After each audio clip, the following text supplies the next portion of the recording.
يا بسم الله الرحمن الرحيم اللهم صل وسلم وبارك وأكرم وأنعم على سيدنا وحبيبنا ونبينا محمد وعلى آله وصحبه وسلم تسليما عدد ما أحاط بعلمك وخط به قلمك وأحصاه كتابك وارض اللهم عن ساداتنا أبي بكر وعمر وعثمان وعلي وعن الصحابة أجمعين وعن التابعين وتابعهم بإحسان إلى يوم الدين أما بعد السلام عليكم ورحمة الله وبركاته.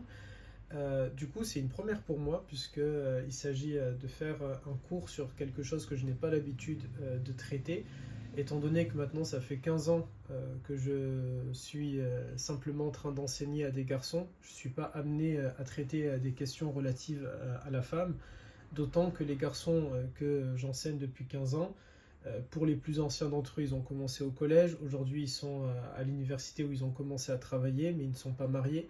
Et du coup, j'ai pas encore été confronté à des questions relatives aux femmes auxquelles mes garçons auraient pu me poser des questions concernant leur épouse.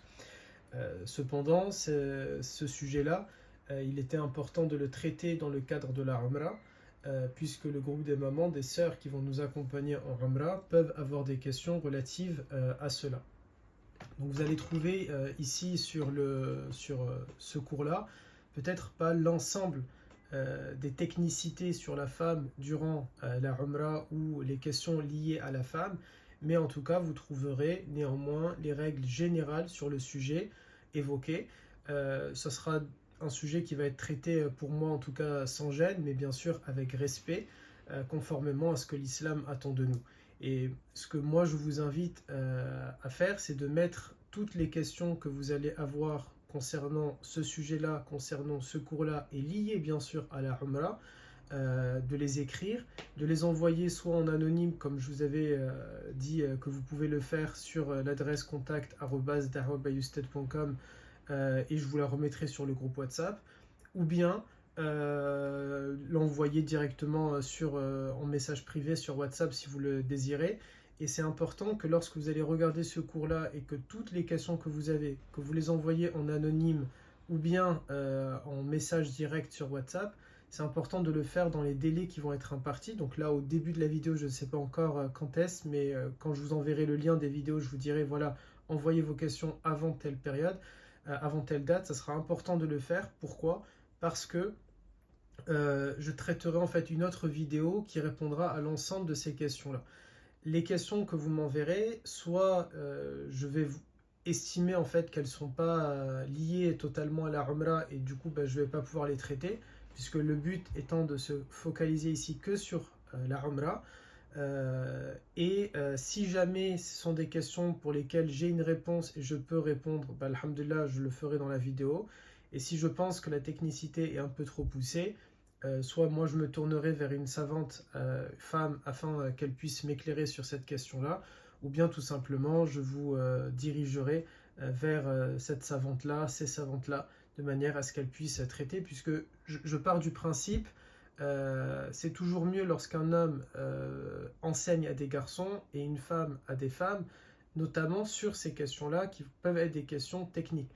Pour moi, encore une fois, c'est pas un sujet que j'ai maîtrisé jusqu'à présent, donc j'ai tardé avant de vous faire cette vidéo-là, de manière à pouvoir me familiariser avec le sujet, à le connaître, à le maîtriser, et en supprimant tout ce qui n'est pas lié à la Umrah. Donc là, ce qui a été important pour moi, c'est vraiment de parler des technicité pour la femme durant la Umrah. Mais il peut y avoir des lacunes, je peux peut-être avoir fait des oublis, ne pas volontairement être rentré dans tous les détails, de manière à ce que ce soit simple et que ce ne soit pas un cours qui soit trop complexe et trop compliqué. Donc voilà pour cette petite introduction. Et puis voilà. Alors juste, je vérifie que j'ai rien oublié de vous dire durant cette introduction-là, mais normalement c'est bon, c'était censé être cette diapo que j'aurais dû vous mettre. Alors on va démarrer le cours directement. On avait vu dans l'un des cours de la Umrah, pardon pour tous les petits bruits qu'il y a autour, on avait vu dans l'un des cours de la Umrah les différentes impuretés. Donc on ne va pas revenir dessus puisque vous avez accès aux différentes vidéos concernant ces cours-là.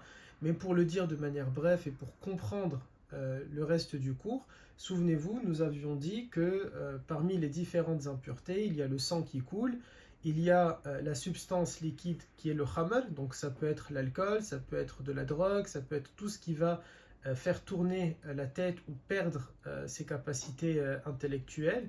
Ça peut être par exemple une fermentation, etc.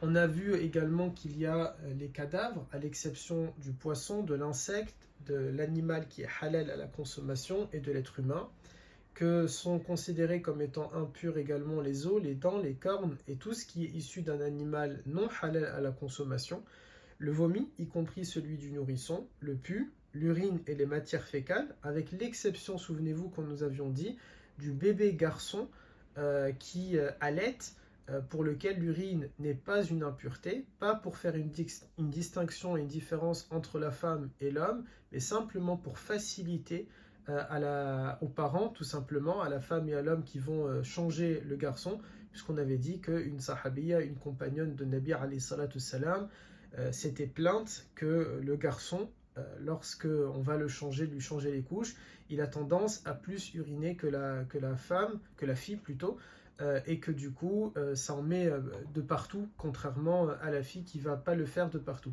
Et du coup il y a cette facilité là que l'urine du garçon nourrisson n'est pas une impureté. Et nous avions laissé volontairement al-wadiu et al-madi pour le traiter dans les cours particuliers, le cours qui aura lieu pour les hommes à part, et ce cours-là pour vous les femmes, dans lesquels on va traiter justement le sang qui coule, al-wadiu et al-madi. Et enfin nous avions parlé également du porc. Donc ça c'est le rappel des impuretés que nous avons vues en cours. Et en fonction donc de cela aussi, souvenez-vous, nous avions dit que ces éléments-là, s'ils vous touchent, ils ne vous feront pas perdre vos ablutions, mais vous devrez éliminer cette impureté jusqu'à la disparition du goût, de l'odeur et de la couleur. Et on l'élimine avec l'eau, et nous avions vu dans le cours sur la Umrah justement les différentes catégories d'eau avec lesquelles vous pourrez les éliminer. Et maintenant, nous allons voir les autres impuretés que nous allons étudier dans ce cours-là, c'est-à-dire celui de al-wadiu, al-madi et le sang qui coule chez la femme. Commençons donc par le premier qui est l'éjaculation. Le sperme chez la femme, il peut survenir de deux manières, soit à travers le rêve érotique, ce qu'on appelle une pollution nocturne, c'est-à-dire c'est quelque chose qui peut être tout à fait normal et qui peut être amené à sortir du corps de la femme, comme d'ailleurs du corps de l'homme.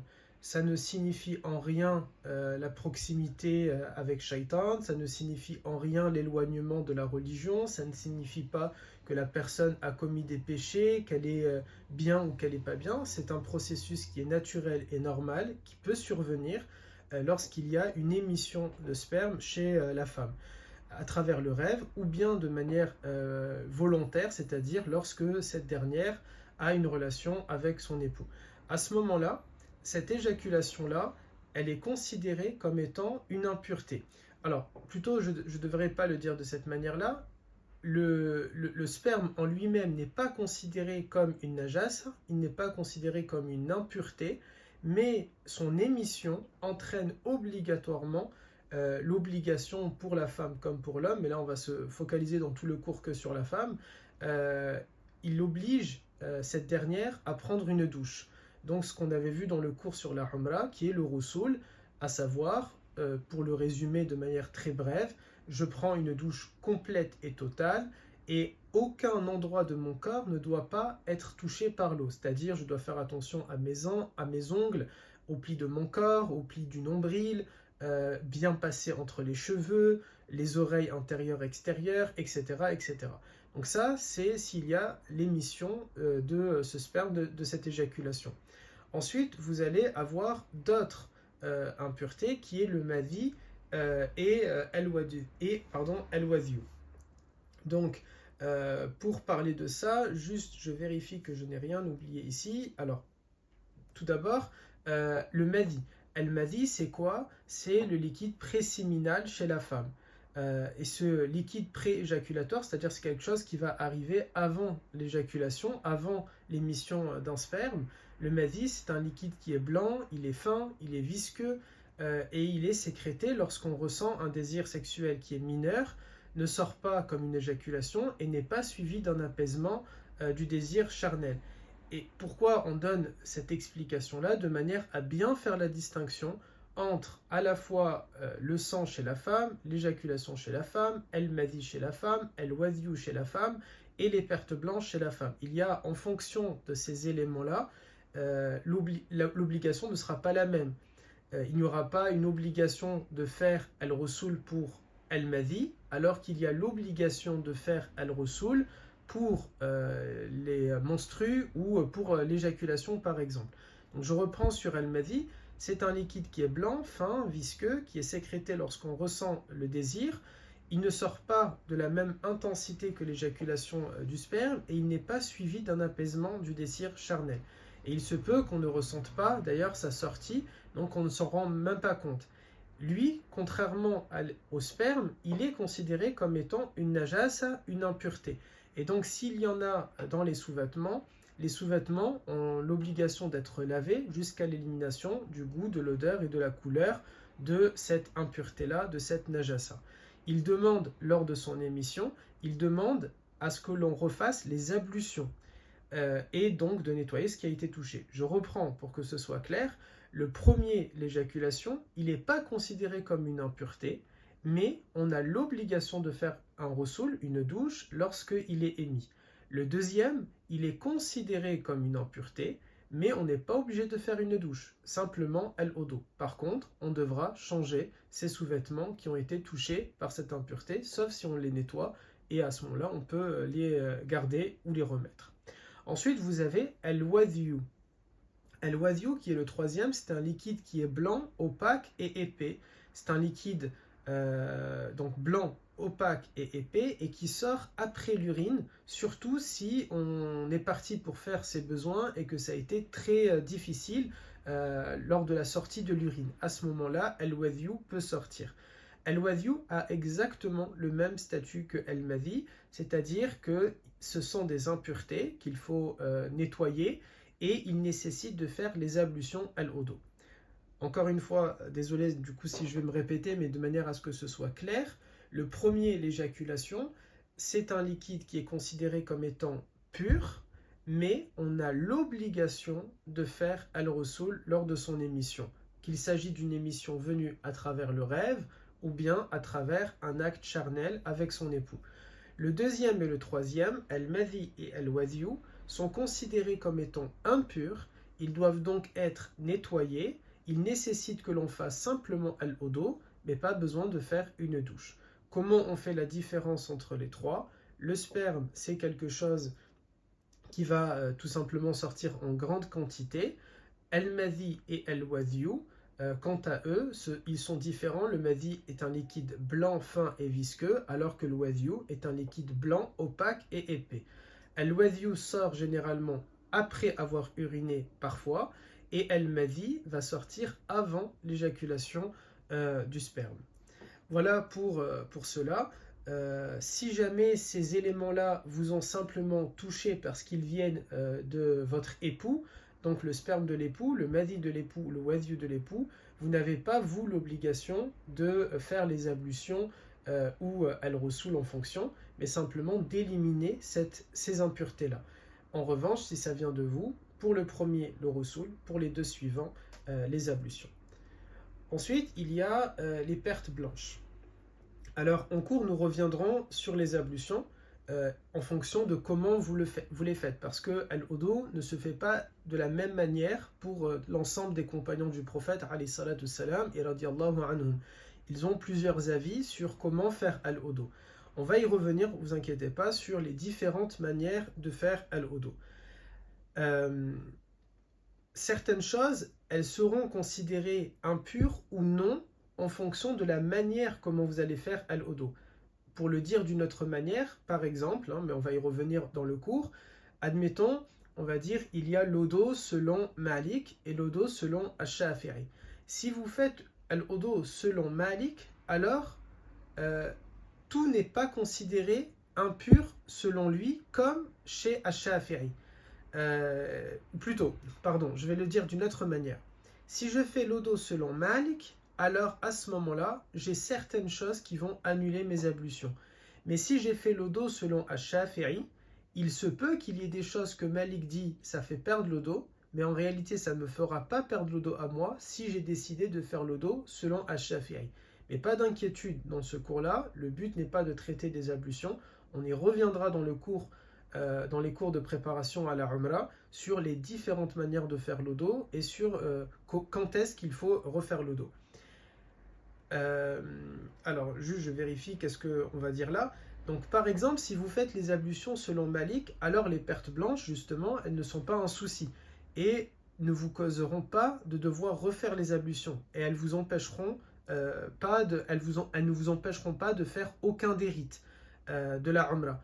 En clair, si jamais, quand je vais vous faire le cours sur les ablutions, si jamais vous décidez à l'hôtel de faire les ablutions selon l'imam Ash-Shafi'i, alors, si vous avez les pertes blanches qui vont intervenir, eh bien, vous ne pourrez pas faire le tawaf, donc tourner autour de la Kaaba, vous ne pourrez pas prier, vous ne pourrez pas toucher Al-Qur'an, il y a plein de choses que vous ne pourrez pas faire. Alors que si vous faites l'odo selon l'imam Malik, alors les pertes blanches ne vous causeront aucun problème et c'est presque, je pourrais supprimer ce passage-là de la vidéo et limite, ça servirait strictement à rien d'en parler puisque ça n'a aucune incidence si vous faites l'odo selon Malik. Quand je dis aucune incidence, ça veut dire tous les rites de la Umrah, vous pourrez les faire sans aucun problème, sans vous préoccuper de quoi que ce soit. Donc c'est pour ça que c'est important de savoir quand est-ce qu'on fait l'odo selon Shafi'i, quand est-ce qu'on fait l'odo selon Malik. Donc pas d'inquiétude, on verra dans le cadre de nos cours les ablutions selon ces deux écoles et ça sera à vous de choisir l'avis de votre choix, sachant que selon Malik, ça paraît beaucoup plus simple pour la femme de le faire de cette manière-là. Au cas où vous décidez de faire les ablutions selon Shafi'i, il faut donc que l'on sache ce que cela implique par rapport aux pertes blanches. Donc c'est important que j'en parle et j'en traite dans cette vidéo-là, mais c'est uniquement si vous avez décidé de faire l'odo selon l'imam Ash-Shafi'i. Les pertes blanches, il s'agit des pertes blanches qui accompagnent la femme tout au long de sa vie. Ce sont des pertes qui ne coulent pas, mais suite auxquelles l'entrée du vagin reste légèrement humide tout le temps. Les médecins disent qu'elles protègent le vagin contre les microbes. Pour donner un jugement sur ces sécrétions, nous devons savoir d'où elles proviennent. Puisqu'en fonction de l'endroit où elles viendront, eh bien, elles n'auront pas le même statut. Si elles proviennent du vagin, alors elles sont pures et ne comportent aucune souillure. Elles n'imposent pas que l'on change les habits, mais elles annulent les ablutions, même si elles sont pures. Si ces sécrétions proviennent de la vessie, donc de l'urine, reconnaissable alors à l'odeur, alors c'est une souillure, c'est une najasa, et par conséquent, la femme, selon Shafi'i, doit laver les parties de son vêtement qui sont touchées, elle devra aussi accomplir al-odo. Dans le cas où les pertes blanches, elles émanent de la vessie et qu'elles sont en continu, c'est-à-dire vraiment elles sortent de manière ininterrompue constamment pour elle, et qu'elle n'a pas le temps de faire al-odo pour faire la prière, alors selon Shafi'i, alors la femme, elle est ainsi classée dans la catégorie des gens atteints d'une incontinence urinaire ou des femmes atteintes de métrorragie, c'est-à-dire des hémorragies persistantes, et qui ne doivent pas faire les ablutions pour la prière que lorsque le temps de celle-ci survient. Elle doit, avant de faire ses ablutions, faire l'istinja en veillant à appliquer des serviettes hygiéniques. Ensuite, elle fait ses ablutions et elle accomplit la prière obligatoire et autant de prières sunna qu'elle veut le faire. Donc par exemple, si ce cas se pose, la femme, elle est à l'hôtel lors de notre Umrah, elle fait l'istinja, elle fait l'odo, on arrive, on fait le tawaf, on va faire les prières obligatoires ou sunna et il n'y a aucun problème, elle peut, même si elle pense qu'il y a encore un écoulement de ces pertes blanches-là, puisqu'elle est atteinte à ce moment-là de ce qu'on appelle comme la métrorragie ou l'incontinence, eh bien il n'y a aucun mal pour elle. En temps normal, si le temps de la prière suivante arrive et qu'elle constate qu'elle a eu un écoulement, elle doit obligatoirement refaire al-odo. Mais en Umrah, vous aurez le statut de voyageur. Alors il vous est permis de garder al-odo pour un temps plus grand. Donc de Dohor jusqu'à la fin de Asr et de Maghrib jusqu'à Al-Fajr. On parle bien ici uniquement pour la femme qui a des pertes blanches en continu et uniquement si jamais vous avez décidé de faire al-odo selon l'imam al-Shafi'i. Encore une fois, je le dis, je vais le répéter, ce point-là que vous voyez affiché sur l'écran, les pertes blanches, dites-vous, parce que c'est un peu compliqué, si vous faites l'odo selon Malik, ce problème ne se pose pas et les quelques minutes où je suis en train de traiter de ce sujet-là, vous pouvez les oublier et ne pas du tout vous inquiéter par rapport à ça. C'est un peu plus compliqué si vous avez décidé de faire l'odo selon l'imam al-Shafi'i. Et comme je ne peux pas vous imposer de faire l'odo selon Malik, c'est donc, je suis un peu, moi par contre, obligé de vous parler des deux cas de figure. Mon conseil personnel, c'est que vous devriez plutôt faire al-odo selon Malik, même si vous êtes shafi'ite, même si vous aviez l'habitude de le faire selon Shafi'i, parce que ça sera plus simple pour vous de vous accommoder par rapport à ça. Maintenant, si bien sûr, c'est votre décision et c'est votre choix, et c'est à vous de gérer par rapport à ça. Idéalement, pour l'homme comme la femme, il est recommandé de refaire al-odo. Cela peut s'avérer compliqué dans la mosquée à cause de la propreté, mais dans notre cas, nous nous rendrons plusieurs fois à l'hôtel, minimum 2 fois par jour, pour refaire nos ablutions. Donc, Inch'Allah Ta'ala, il faudra aussi que vous fassiez avec ce paramètre-là, de ne pas vous inquiéter par rapport à ça. Ensuite, il y a les préliminaires et le coït. Alors les préliminaires et le coït, les préliminaires étant les actes qui arrivent avant, dans une relation entre un homme et une femme, avant la pénétration, et le coït étant l'acte en lui-même, la pénétration en elle-même. Donc cela, est-ce que c'est permis ou pas durant notre voyage en Umrah? Bien sûr, on parle dans le cadre d'un couple qui est légitime au regard de l'islam, c'est-à-dire marié devant la loi. Cela est permis totalement, que vous soyez à Médine ou bien à Mecca.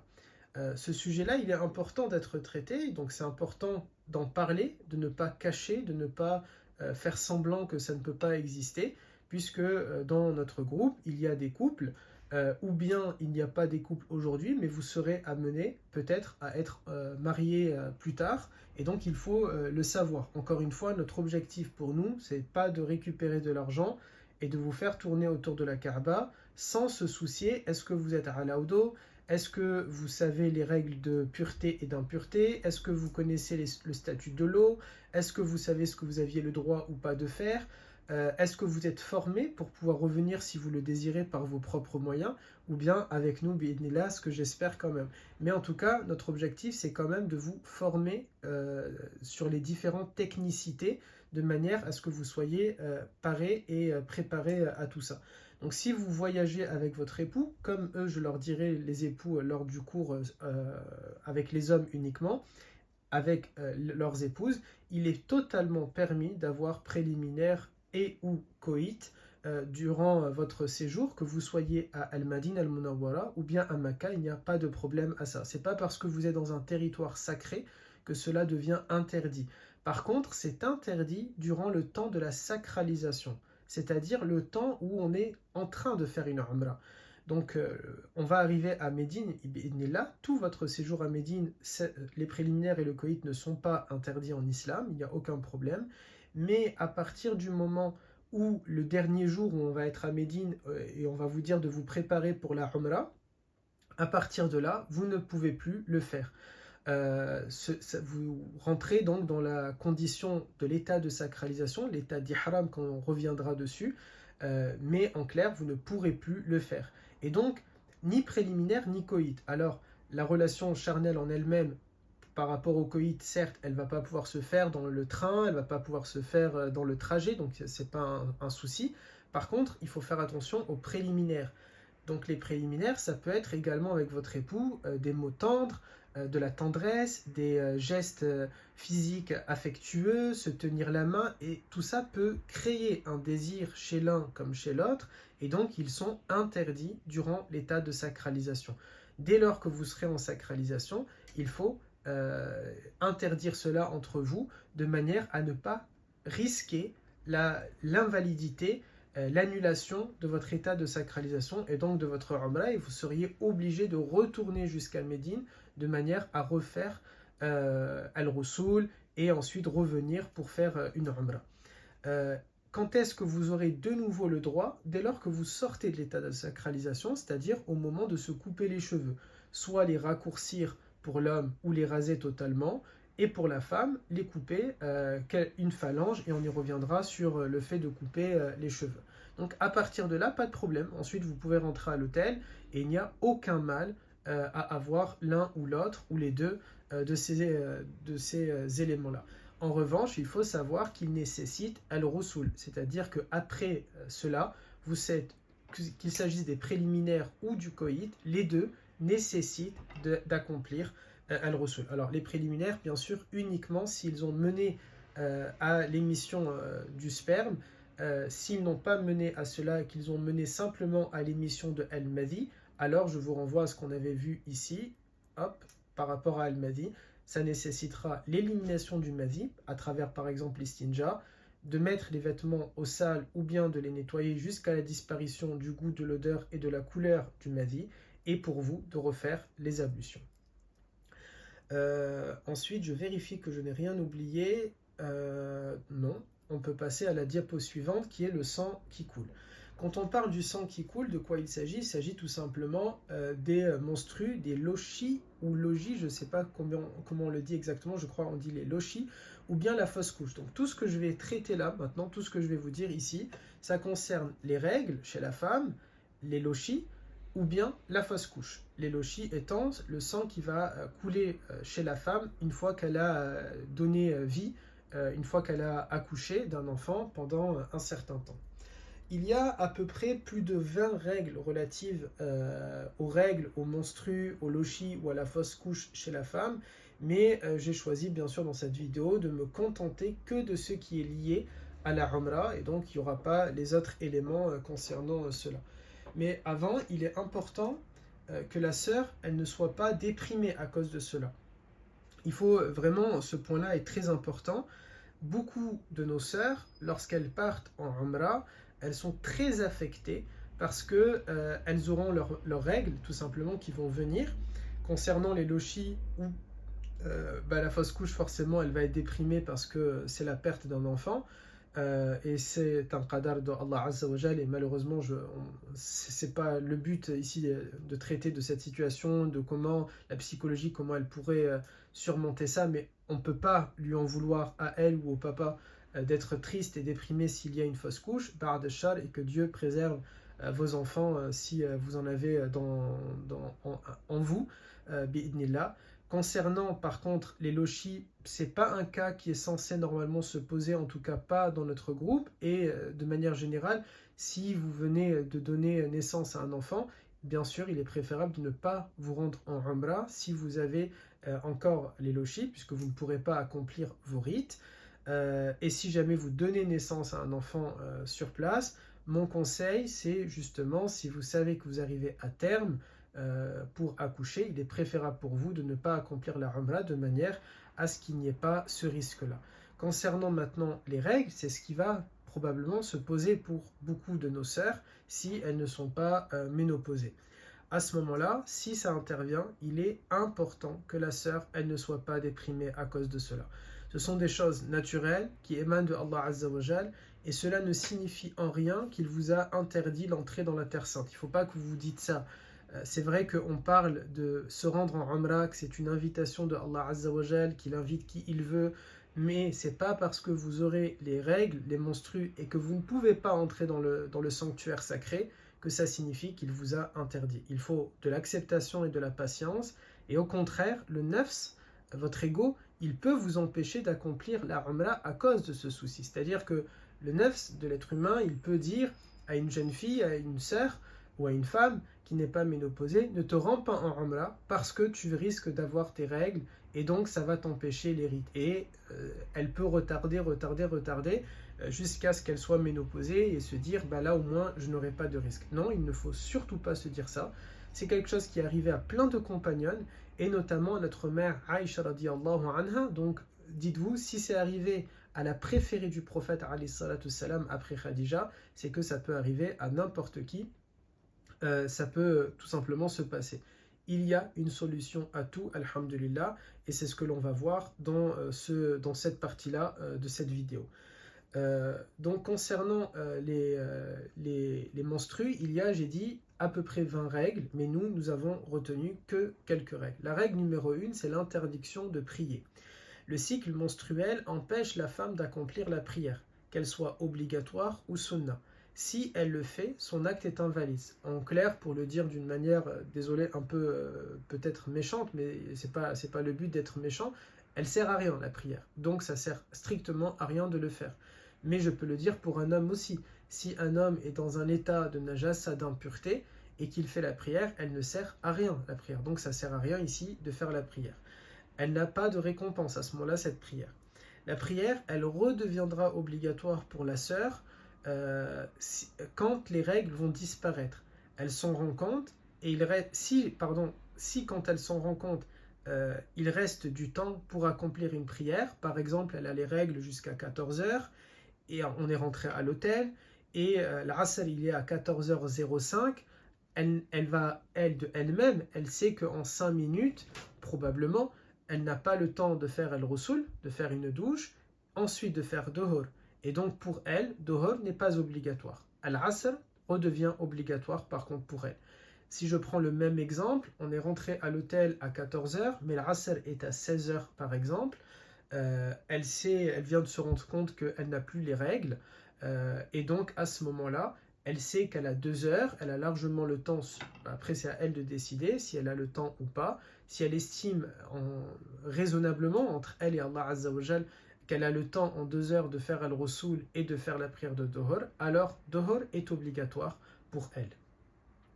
On considère qu'elle a le temps si elle peut accomplir le Rasoul plus au moins une raka'a. C'est comme ça que l'on va juger. C'est-à-dire, tout à l'heure j'ai dit entre 14h et 14h05, il faudrait qu'elle ait le temps de faire le Rasoul plus au moins une raka'a de Dohor.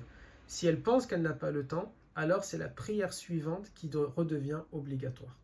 Si les règles avaient disparu, mais elle n'avait pas fait attention, donc par exemple les règles ont disparu en réalité à midi, mais elle s'en est rendue compte à 14h, et la Asr est que à 14h05, techniquement elle aurait eu le temps, si elle s'en était rendue compte. Comment ça se passe? Eh bien les savants, les fuqaha disent, il n'y a pas de mal pour elle, elle ne le savait pas, et donc la prière suivante, c'est-à-dire à la Asr, devient obligatoire, elle n'a pas besoin de rattraper la prière de Dohor. Ensuite, la règle numéro 2, Al-Qur'an, Al-Dhikr, la Talbiya, etc. Donc, s'agissant du dhikr, de la talbiya, des du'a, de l'écoute du Qur'an, y compris même de sa récitation, rien de tout cela n'est interdit pour la femme. Elle peut les faire sans aucun problème. Donc, si notre sœur a les règles au moment elle vient de se mettre en état de sacralisation, elle se rend compte maintenant qu'elle a ses règles, est-ce qu'elle peut faire la talbiya? Sans aucun problème, elle peut faire la talbiya. Est-ce que pendant tout le trajet, elle pourra pas, en soi, elle peut lire le Coran, elle a le droit durant les règles de lire le Coran, mais c'est un mauvais exemple de dire est-ce que entre Médine et Mecca elle peut lire le Coran, puisque lorsqu'on se rend pour faire la Umrah, on ne lit pas généralement le Coran, on ne fait que la talbiya. Donc uniquement la talbiya. Mais une fois qu'on est à Mecca par exemple, ou bien on est à Al-Madine Al-Munawwara, et que notre sœur a ses règles, qu'est-ce qu'elle peut faire? Elle peut faire les salat ala nabi, elle peut dire Allahumma salli ala sayyidina Muhammad wa ala alihi wa sahbihi wa sallim, elle peut faire les adhkar, subhanallah, alhamdulillah, la ilaha illallah, Allahu akbar, ou plein d'autres dhikr que je vous donnerai. Elle peut faire lire le Coran, elle peut le réciter. Simplement, et on va y revenir concernant le Coran, c'est simplement elle ne peut pas toucher al-mushaf. Mais je vais le redire je vais le redire tout de suite. Mais elle peut le réciter sans aucun problème. Donc, quant à la lecture du Coran par une femme qui a ses règles, on a dit elle peut le réciter sans aucun problème. Simplement, elle ne pourra pas toucher al-mushaf. Al-mushaf étant un livre Coran qui est 100% en langue arabe. À ce moment-là, ça, elle ne peut pas le faire. Mais elle peut très bien lire sur un support, c'est-à-dire sur un iPhone, sur un portable. Elle peut le lire sur une tablette numérique. Elle peut lire sur un Coran qui est traduit arabe-français, phonétique arabe, phonétique français, phonétique arabe-français. Il n'y a aucun mal par rapport à ça. Ensuite, diapo suivante, le tawaf. Le tawaf, juste pour revenir, Non, parce qu'on va y revenir juste après, je me rappelle que je l'avais cité, donc pas d'inquiétude. La règle numéro 3, concernant la femme qui a ses règles, ou les lochis, ou bien le sang qui est issu de la fausse couche, c'est concernant at-tawaf, est-ce qu'elle peut le faire ou pas. Il est interdit en islam à la femme qui voit ses règles de tourner autour de la Kaaba, que cela soit à titre obligatoire ou à titre sunnah, comme on va pouvoir nous le faire en dehors de la Umrah. Vous savez qu'on peut faire le tawaf obligatoire, c'est-à-dire dans le cadre de la Umrah, mais on peut aussi multiplier des tawafs chaque jour, par exemple, lorsqu'on se rend dans le sanctuaire sacré, si on veut saluer la maison, saluer la Kaaba, alors on peut tourner 7 fois autour de la Kaaba. Eh bien, il est interdit à la femme de le faire si jamais elle est en période de menstrue.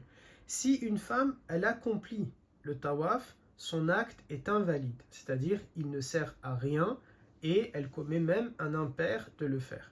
Puisque le Nabi alayhi salatu salam a dit à notre mère Aïcha radiallahu anha, qui a vu à un moment donné qu'elle a eu ses règles, il lui a dit: fais tout ce que font les hujjaj, fais tout ce que font les pèlerins, à l'exception du tawaf, jusqu'à ce que tu vas recouvrir un état de pureté rituelle. Ça veut dire quoi à travers ce hadith? Que la femme, elle ne pourra pas faire tawaf, mais elle peut faire as-sa'i, elle peut faire les allers-retours entre Safa et Marwa. Donc elle peut faire la talbiya sur le trajet. Ensuite, elle arrive dans le sanctuaire, elle ne rentre pas dans l'enceinte du sanctuaire, elle attend que le groupe va finir de faire le tawaf, et à ce moment-là, on peut lui dire, peut-être de manière, je suis en train de me dire, pour que vous soyez à l'aise et pas mal à l'aise, je pourrais vous dire, là, je vais essayer de faire en sorte de ne pas oublier, et s'il y a, peut-être ça sera bien de nommer une référente chez les femmes qui sera à l'aise pour me rappeler ce genre d'éléments, ce genre de choses, une ambassadrice des femmes qui peut me dire: Ousted, souvenez-vous, il faut que vous nous dites où est-ce qu'il y a le lieu de rendez-vous. Et à ce moment-là, ce lieu de rendez-vous, voilà, tout simplement comme ça, vous êtes pas mal à l'aise.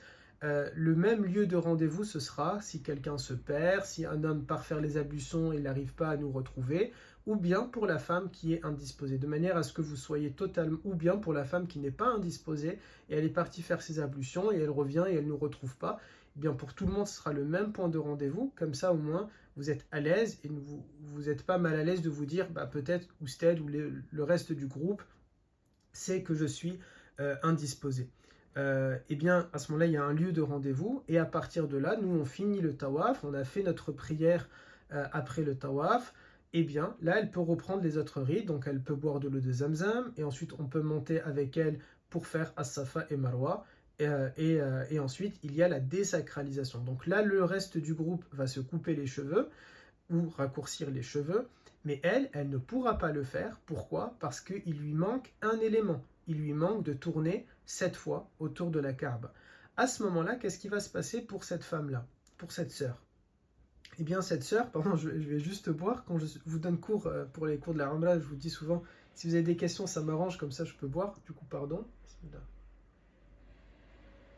Si jamais la femme, du coup, elle a choisi cette option-là, puisqu'il y a deux options, eh bien, elle va rester en état de sacralisation, elle va rentrer à l'hôtel, et ensuite, elle peut faire tout ce qu'elle souhaite, lire le Coran, faire le dhikr, les salat al nabi, durant plusieurs jours, le temps que ses règles vont s'en aller, mais elle est en état de sacralisation. Et donc, ça veut dire que tous les interdits que l'on verra dans le cours, et qu'on a déjà eu l'occasion de dire, ils lui sont encore imposés. Elle n'aura pas le droit, jusqu'à la fin de ses règles, de se parfumer, de prendre une douche avec un shampoing où il y a une odeur. Elle n'aura pas le droit de se couper les cheveux, donc elle ne peut pas faire de brushing, elle ne peut pas faire les plaques, elle ne peut pas, même certains disent, le peigne si jamais elle sait pertinemment qu'il y a un risque que ses cheveux vont tomber. Donc c'est assez contraignant cette règle-là, mais si la femme décide de choisir cette option, eh bien il faut qu'elle sache qu'à ce moment-là, elle sera sous le coup de différents interdits pour accomplir plusieurs interdits qu'elle n'aura pas le droit d'accomplir. Mais il y a une autre option. Et cette autre option, on va y revenir tout à l'heure dans la vidéo pour savoir comment elle peut faire de manière à ne pas être bloquée plusieurs jours avec les interdits, et qu'elle ne soit pas aussi bloquée par rapport au tawaf. Juste que je n'oublie rien, donc si une femme elle a ses règles, la règle, si elle a ses menstrues, la règle c'est donc qu'elle peut faire tous les rites sauf at-tawaf. Elle devra attendre la fin des règles pour revenir faire le tawaf, puis se couper les cheveux après ça. Mais ce cas de figure, il est compliqué encore une fois parce qu'elle va être bloquée durant tout son séjour. Et c'est là où il y a beaucoup de nos sœurs qui partent avec des agences qui ne leur ont pas expliqué à l'avance certaines règles, ce que nous on est en train de faire là. Et donc elles se retrouvent déprimées, perdues, peinées, et elles ont déjà dépensé beaucoup d'argent pour se rendre là-bas. C'est le voyage de leur vie, c'était le rêve de leur vie, et elles ont l'impression d'être enfermées, emprisonnées dans un état qu'elles n'ont pas décidé et choisi. C'est vrai que idéalement, il est préférable pour la femme de ne pas partir en Umrah si elle sait qu'elle est dans sa période des règles. Vous avez un calendrier depuis que vous êtes adolescente et donc c'est plus facile à gérer. C'est aussi pour ça que dans la Umrah familiale, quand on a envoyé les dates, on a proposé une 50aine de dates de manière à ce que chacune puisse choisir en fonction justement de sa périodicité. Mais ça peut arriver quand même qu'elle soit dans cette situation-là parce qu'elle a pu se tromper, elle a pu les avoir un peu avant, il y a pu avoir un dérèglement, ou bien tout simplement elle n'avait pas le choix que de partir dans cette période parce qu'une autre occasion peut-être n'allait pas se représenter. Donc ça peut arriver et c'est pour ça que c'est important de savoir les différents cas de figure, comment elle va faire. Pas d'inquiétude, il y a une solution pour cette femme-là, qu'elle ne soit pas bloquée. On va y revenir un peu plus loin dans la vidéo. Je vois, on est à 40 minutes. J'espère que vous êtes encore en train de suivre le cours et que vous avez tenu jusque-là et que ce n'est pas très ennuyant ou très compliqué à tenir. Ensuite, vous avez... hop, je reviens ici. Vous avez... C'est pas du tout là. Vous avez le tawaf d'adieu. Concernant le tawaf d'adieu, on en a un peu parlé du tawaf d'adieu et on va y revenir plus profondément dans l'un de nos cours sur la Umrah. C'est en gros un rite que l'on fait une fois que l'on va quitter Makka. C'est quelque chose qui est presque obligatoire selon les avis des compagnons. Quand une pèlerine, quand une femme qui fait la Umrah ou le Hajj, elle décide d'accomplir sa Umrah et qu'elle a terminé les rites de la Umrah ou du Hajj, alors et qu'elle voit à ce moment-là ses règles avant de quitter Makka pour rentrer chez elle, ou à Médine dans notre cas, elle peut le faire sans avoir à accomplir le tawaf d'adieu. C'est-à-dire que, tout simplement, normalement, on fait le tawaf d'adieu. Normalement, c'est la règle. On ne quitte pas Makka si on n'a pas dit au revoir à la maison sacrée. Mais admettons, vous, alhamdoulilah, vous avez fait votre Umrah, même dans notre programme, on a 4 Umrah, vous avez pu en faire 2, 3, 4 ou une seule. Alhamdulillah, votre séjour s'est très bien passé. Et on est maintenant le dernier jour. On doit s'en aller, on doit partir. Moi, je vais vous dire que le tawaf d'adieu va se faire à tel moment, vous le saurez. Si jamais la femme sait pertinemment avec son calendrier, tout simplement, elle sait que les règles vont venir mardi. Et moi, je vous dis, le tawaf d'adieu va se faire mardi matin. Elle pense, elle est persuadée que les règles vont venir le mardi, eh bien il n'y a pas de mal que le lundi, quand nous on va finir notre programme, vous avez beaucoup de temps pour vous, eh bien elle peut décider d'elle-même de partir dans le sanctuaire et de faire son tawaf d'adieu. Et à ce moment-là, juste il faudra qu'elle applique les règles du tawaf d'adieu, donc elle ne peut pas s'en aller à Médine de suite, mais le lendemain, elle ne va pas sortir. Et simplement, ses affaires seront faites et elle attendra que le groupe doit s'en aller. Puisque le tawaf d'adieu, c'est le dernier acte que l'on fait à Makka. Une fois qu'on le fait, on est censé partir directement. Si maintenant, le mardi matin, donc elle n'a pas prévu, elle ne savait pas, soit ils sont venus en avance ces règles, soit elle ne le savait pas que ça allait intervenir, et elle est dans la situation où maintenant elle a les règles. Et nous, le groupe va partir pour faire le tawaf d'adieu. Qu'est-ce qu'elle fait ? Eh bien, les savants disent il n'y a aucun mal pour elle, le tawaf d'adieu ne lui est pas imposé, il n'est pas obligatoire pour elle. Il ne faut donc pas que vous soyez frustrés de vous dire j'ai pas pu faire mon tawaf d'adieu. Ce n'est pas un problème. Je suis parti en Umrah à plusieurs reprises. J'ai pas moi personnellement, et pourtant je suis pas dans ce cas de figure, mais ça m'est arrivé pour différentes situations un train qui allait partir, un taxi qui me met en retard, une foule dense et immense qui fait que je ne vais pas pouvoir y accéder. Plusieurs raisons font que ça a pu arriver, il n'y a pas de problème.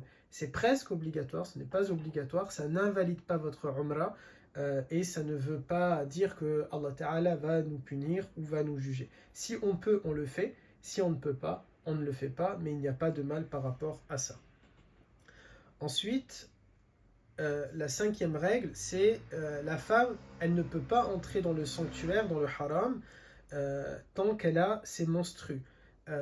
Tout à l'heure, on a dit qu'elle peut faire par contre le sa'i, souvenez-vous, on a dit elle pourra faire Safa et Marwa. Pourquoi elle peut faire Safa et Marwa, mais elle ne peut pas rentrer dans la mosquée? Parce qu'on considère que Safa et Marwa, c'est un bâtiment annexe.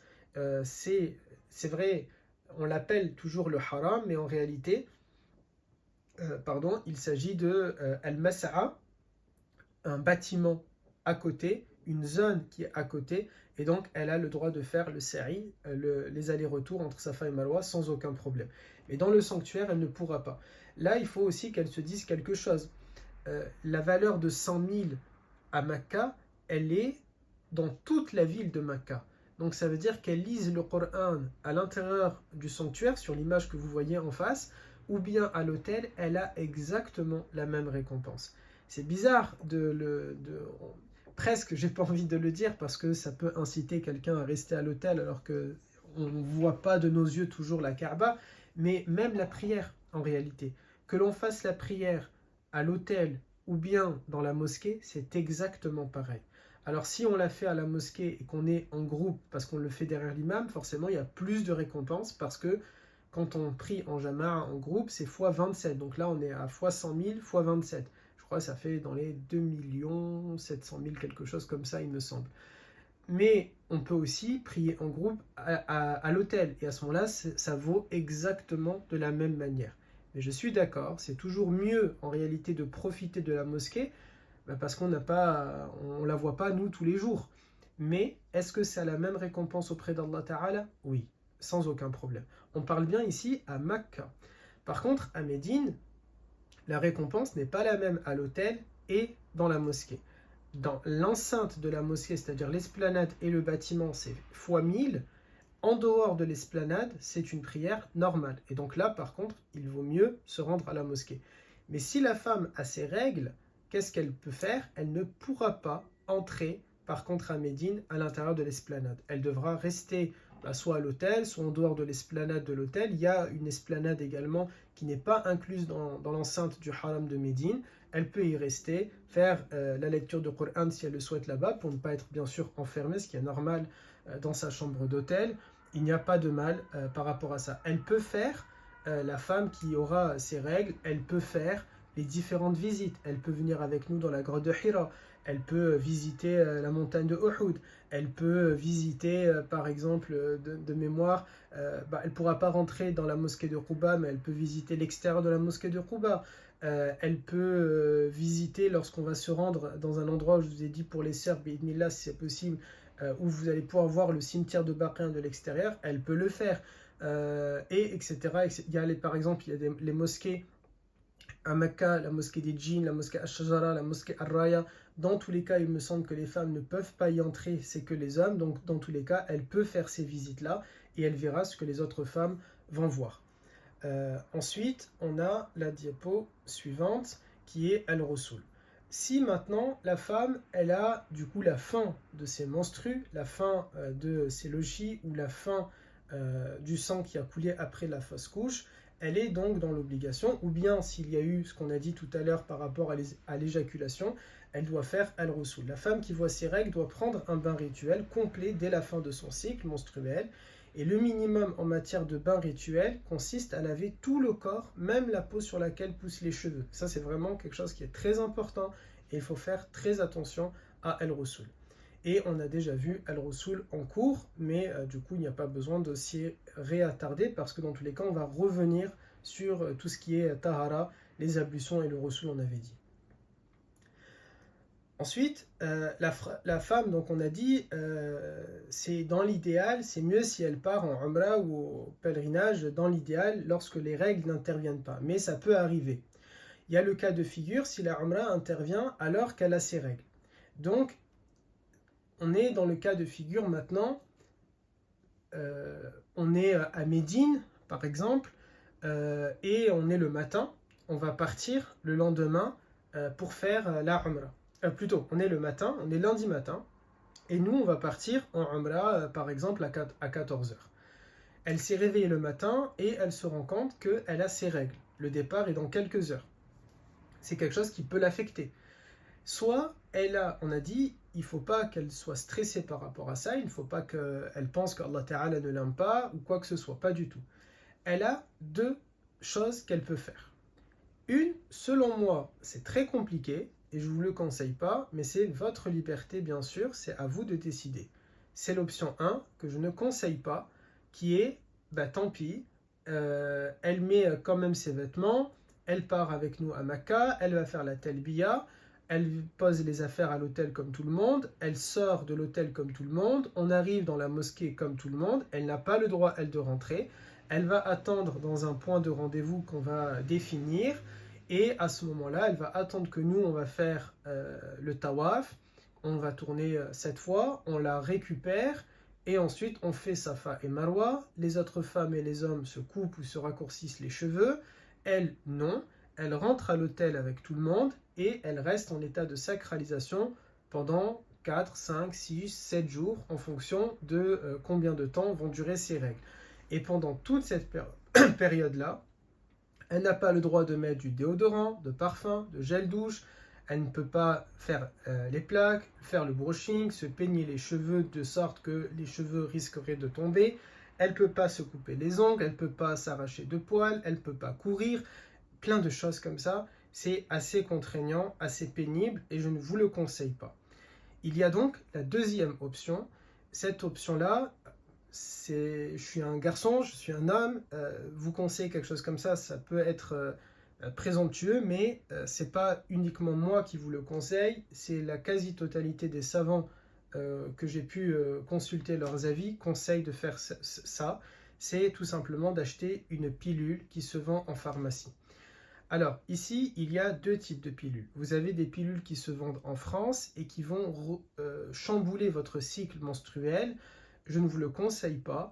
Après, vous pouvez bien sûr voir avec un médecin, une gynécologue ou je ne sais pas du tout le spécialiste médical qui peut traiter de ce genre de choses, avec lesquelles vous pouvez demander cette plaque-là. Elle s'achète ici en pharmacie.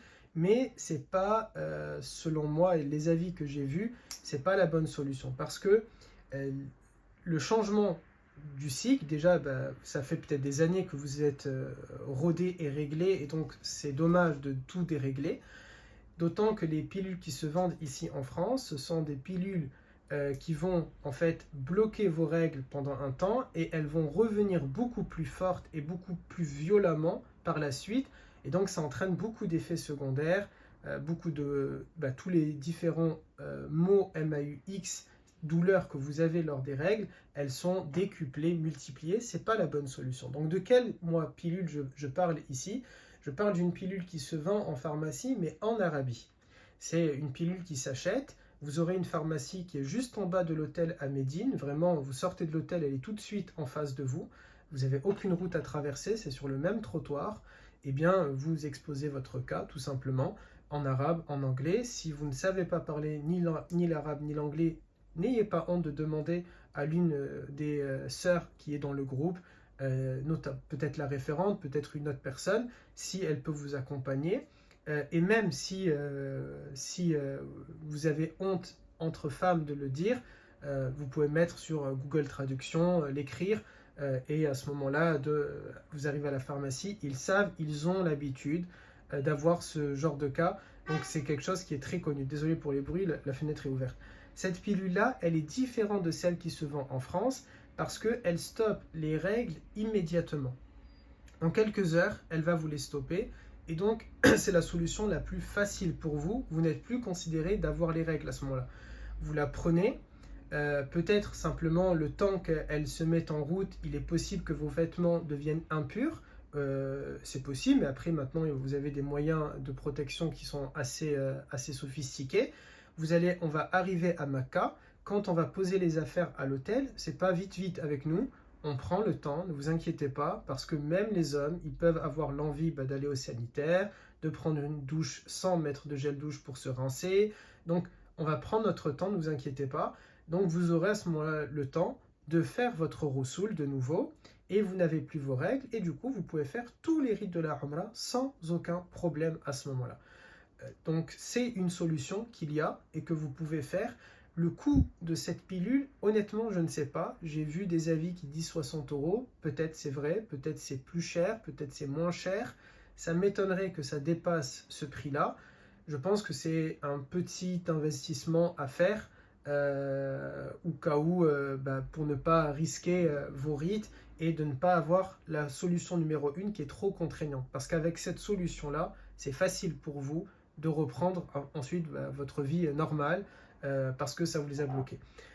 Moi, à titre personnel, j'ai fait comme si j'étais une femme qui allait prendre cette pilule-là, donc j'ai lu plein d'articles, j'ai regardé plein de choses. Tout ce qui est savant, les savants de l'islam disent il n'y a aucun problème, ils recommandent même, ils incitent même, faites-le. Les savantes musulmanes, c'est-à-dire pas que les hommes, parce qu'un homme peut dire mais il n'est pas dans la situation, les femmes disent faites-le, il n'y a aucun mal, aucun problème, et même au contraire, elles disent c'est mieux de le faire parce que ça va énormément vous faciliter. Concernant maintenant les avis, moi de ce que j'ai vu, il n'y a personne qui s'est plaint, en tout cas, honnêtement, ça peut arriver, je ne sais pas, chacune est différente, mais de ce que moi j'ai vu, il n'y a pas de personnes qui ont décrit les mêmes symptômes que la pilule qui se vend ici en France, avec des douleurs ou quoi que ce soit. Au contraire, ce que moi j'ai pu voir, c'est que ça leur a beaucoup facilité et ça les a beaucoup aidés. Donc ça, c'est le conseil que moi je vous donne, mais peut-être il sera bien pour vous, si vous voulez être à l'aise, de consulter un médecin, une pharmacienne, une gynécologue. On a une infirmière d'ailleurs avec nous dans le groupe, donc peut-être elle peut, en regardant la vidéo, vous dire à ce moment-là, si vous avez des questions par rapport à ça, peut-être qu'elle est à même, je ne sais pas, de vous expliquer. Mais à partir du moment où les savants de l'islam disent vous pouvez le faire, que l'on voit les savantes musulmanes dire vous pouvez le faire, que c'est quelque chose qui se vend là-bas, que c'est assez utilisé, je pense que vous devez être à l'aise de le faire et de le prendre, mais bien sûr ça reste votre décision à vous de devoir le faire ou pas. Cette pilule, lorsque vous allez l'acheter, vous pouvez le faire pour la première Umrah, donc on a dit à Médine au moment où on part, mais peut-être vos règles ne vont pas venir lors de la première Umrah, peut-être qu'ils interviendront à la troisième, à la deuxième, à la quatrième Umrah. Qu'est-ce que vous faites à ce moment-là? Vous avez deux choix. Soit vous décidez de ne pas prendre cette pilule pour ne pas, tout simplement parce que vous n'êtes pas à l'aise avec ça, il n'y a aucun mal, et alhamdulillah, vous aurez fait au moins une Umrah, 2, 3, ou peut-être même les 4. Ou alors, si les règles interviennent et que vous êtes, ça y est, il ne reste que le tawaf d'adieu. Tout à l'heure, on a dit, le tawaf d'adieu, il n'y a aucun problème, vous pouvez partir. Est-ce qu'on a donc le droit, est-ce que vous avez le droit de prendre cette pilule pour faire le tawaf d'adieu? Pardon. Là, la réponse est non. Cette pilule, elle a le droit d'être prise, les fuqaha disent, uniquement pour faciliter à la femme qu'elle puisse accomplir sa umrah, pas le tawaf d'adieu. Car de manière définie, authentique, le prophète alayhi salam n'a pas dit aux femmes d'attendre pour pouvoir faire le tawaf d'adieu.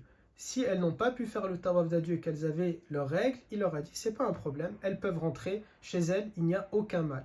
Par contre, celles qui avaient les règles et qu'elles n'ont pas pu accomplir leur umrah, et bien là, le prophète alayhi salam leur avait demandé d'attendre la fin de leurs règles.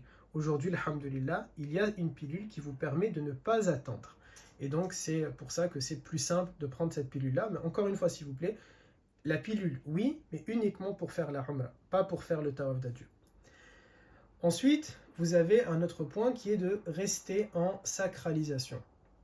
Donc la solution, on l'avait dit, c'est de rester, mais à ce moment-là, vous avez plein de règles qui vont être interdites pour vous. Les parfums, le déo, le gel douche, vous raser, vous arracher les poils, les relations charnelles avec votre époux, ou tout contact qui va dans ce sens-là, les préliminaires, tuer des bêtes. C'est pour ça que la pilule, elle est préférable. Ensuite, vous avez... puisque ce point-là, en fait, je l'avais déjà du coup traité. Vous avez les règles durant vos rites. Alors, si vous avez vos règles durant les rites de la Umrah, il y a plusieurs avis. Donc, si c'est pendant que vous faites le tawaf, il faut que vous sortez du tawaf, du mataf, de l'esplanade. Donc, vous vous rendez compte. On est en train de faire le tawaf. Vous êtes en train de vous rendre compte que vous avez vos règles qui sont en train d'apparaître. Eh bien, vous avez l'obligation de quitter l'esplanade et de vous rendre à l'hôtel. Et là, vous avez deux options qui s'offrent à vous. Soit vous décidez de rester en sacralisation, ce qu'on a déjà dit tout à l'heure, ou bien vous décidez de vous rendre dans une pharmacie, d'acheter de nouveau la pilule, de la prendre, et à ce moment-là, une fois que les règles sont stoppées, vous retournez sur l'esplanade et vous reprenez vos rites à ce moment-là. Ou bien, vous pouvez décider de quitter l'esplanade, d'attendre au point de rendez-vous qu'on aura défini, et de simplement faire les autres rites, donc le Safa et Marwa, et à ce moment-là, vous déciderez d'attendre la fin de vos règles. Vous n'avez pas le droit, par contre, il faut bien qu'on soit clair, vous ne pouvez pas dire « je rentre dans l'esplanade », plutôt je rentre à la mosquée, je décide de ne pas faire le tawaf, de faire Safa et Marwa, de partir dans une pharmacie, d'acheter la pilule, de revenir quelques heures après et de faire mon tawaf et ensuite je me coupe les cheveux. Non, c'est soit vous décidez de ne pas accomplir les rites de la Umrah et à ce moment-là, vous décidez de ne pas accomplir les rites de la Umrah, vous prenez la pilule et ensuite vous pouvez accomplir la Umrah, ou bien vous avez décidé d'accomplir que les choses que vous avez le droit, donc ici c'était Safa et Marwa, et ensuite vous devez attendre la fin de vos règles. Et c'est pour ça que c'est mieux de prendre la première solution qui est de prendre la pilule. Je le redis pour que ce soit clair, une femme qui a ses règles qui surviennent, si elle est à Médine, elle a la possibilité soit de ne pas faire de Umrah, et donc à ce moment-là, elle va tout simplement une femme qui a ses règles, soit elle décide en quittant Al-Madina de rentrer en sacralisation, elle fait la telbiya et ensuite elle arrive à l'hôtel et elle reste à l'hôtel, ou bien elle va, mais elle ne fait que ce qu'elle a le droit de faire, c'est-à-dire Safa et Marwa, et ensuite elle reste dans la chambre d'hôtel et elle attend la fin de ses règles qui peuvent venir plusieurs jours après. Et donc là, elle devra respecter tous les interdits. C'est la solution la plus compliquée. Ou bien, elle décide, elle vient de se rendre compte qu'elle a ses règles, elle achète la pilule, elle la prend, les règles disparaissent, et tout simplement, elle peut faire la Umrah comme tout le monde. Si maintenant les règles surviennent pendant qu'elle fait les rites, si elle est sur l'esplanade de la mosquée, qu'elle est en train de tourner autour de la Kaaba, elle doit s'en aller, et là, de nouveau, elle a les deux mêmes choix. Soit elle décide de faire uniquement Safa et Marwa, de rentrer à l'hôtel et d'attendre la fin de ses règles, ou bien elle décide de sortir de l'esplanade, d'acheter la pilule, de la prendre et quand les règles ont disparu, revenir sur l'esplanade, tourner autour de la Kaaba, faire Safa et Marwa et se désacraliser. C'est la meilleure solution qu'il y a. Si maintenant je vérifie que je n'ai rien oublié. Alors, si maintenant, lorsque les règles arrivent, la femme sait pertinemment qu'elle n'aura pas du tout le temps d'accomplir une Umrah. C'est quelque chose qui peut arriver. Par exemple, admettons, alors si vous avez accompli 3 Umrah et c'est la 4e qui va poser problème, on peut considérer que vous ne rentrez pas dans ce cas de figure parce que, alhamdulillah, vous aurez déjà fait vos 3 Umrah. Mais admettons, pour différentes raisons, on est arrivé, la première Umrah, vous n'avez pas réussi à la faire parce que tout simplement vous étiez trop malade, extrêmement fatigué, il s'est passé un grave problème Ba'd Shar, vous n'avez pas pu faire la première, vous n'avez pas pu faire la deuxième, vous n'avez pas pu faire la troisième. Maintenant, c'est le moment, le rendez-vous pour faire notre 4e et dernière Umrah ou la 5e et dernière Umrah. Et c'est maintenant que vos règles vont arriver. Vous n'avez pas pu faire de tout le séjour une seule Umrah. Pas à cause des règles, pas à cause des menstrues, pour différentes raisons. Peut-être vous étiez totalement, comme ça nous est arrivé avec Ayoub, qui étaient tombés malades, avec Mehdi, avec Madih, ils n'ont pas pu faire autant de Umrah que les autres. Ça peut arriver. Mais le moment où on va faire, nous, la dernière Umrah, vous, du coup, vous n'en avez pas encore fait une seule. Et là, vous vous sentez un peu mieux, ou vous êtes toujours fatigué, vous vous dites, non, mais je veux quand même la faire parce que j'ai peur de rater cette Umrah-là. Alors, là, maintenant, vous aurez les règles, admettons, les monstrues qui vont apparaître. Si vous êtes sûr, selon vous, parce que c'est vous qui vous connaissez le mieux, c'est pas ni moi ni quelqu'un qui peut décider pour vous, c'est à vous. Vous connaissez votre calendrier, vous connaissez votre corps.